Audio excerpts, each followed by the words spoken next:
मैं हूं आपके साथ अबू हुरैरा और आप देख रहे हैं कहकर ही मारेंगे। जी हां, बिहार असेंबली इंतखाबात में अब बारी अवाम की है। कल पहले मरहले के तहत वोट डाले जाएंगे।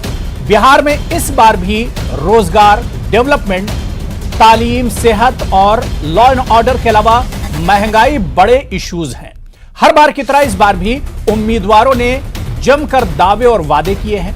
नीतीश का जादू कायम रहेगा या तेजस्वी सबको चौंकाने जा रहे हैं, ये अब आवाम को तय करना है और इसकी शुरुआत कल से होने जा रही है। 3 मरहलों में इंतखाबात होने हैं और कल पहले मरहले के तहत पोलिंग होनी है, यानी तमाम 71 उम्मीदवारों की 1000 से ज्यादा उम्मीदवारों की किस्मत दांव पर लगी होगी। 71 सीटों पर वोट डाले जाएंगे।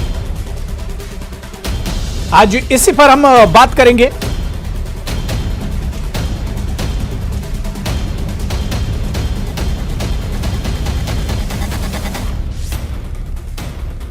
दो 2015 की अगर हम बात करें तो 2015 में अजीम इत्तेहाद के लिए, हालांकि उस वक्त आरजेडी, कांग्रेस और जेडीयू ने मिलकर चुनाव लड़ा था और उसके लिए शानदार रहा था पहला मरहला। आरजेडी के लिए बहुत अहम है पहला मरहला। 28 सीटें आरजेडी ने 2015 में जीती थी।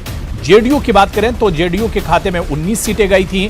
कांग्रेस ने 9 सीटें जीती थी और बीजेपी के खाते में 12 सीटें गई थी। तो क्या अपनी सीटों को ये तमाम पार्टियां बचा पाएंगी? तो अपने मेहमानों का बहुत जल्दी हम आपसे तारुफ करा देते हैं। मेरे साथ बहुत खास मेहमान जुड़े हुए हैं। मेरे साथ राजेश राठौर जी हैं जो कि कांग्रेस तर्जुमान हैं। इनके अलावा मेरे साथ एक और बहुत खास मेहमान अरविंद वाजपेयी जी जो कि वाइस प्रेसिडेंट हैं, नायब सदर हैं एलजेपी के, वो भी मेरे साथ जुड़े हुए हैं। दोनों मेहमानों का बहुत इस्तकबाल है। कुछ देर में जेडीयू, आरजेडी और बीजेपी के लीडर भी हमारे साथ इस डिबेट का हिस्सा होंगे। सबसे पहले अरविंद वाजपेयी साहब, मैं आपसे शुरुआत करना चाहूंगा। बहुत मुख्तसर में मेरे सवाल का जवाब कि मैदान सज चुका है, अब बारी अवाम की है, बारी वोटर्स की है। लीडरों ने तो बड़े बड़े दावे किए हैं, बड़े बड़े वादे किए गए हैं, लेकिन अब जवाब अवाम को देना है। अरविंद वाजपेयी साहब,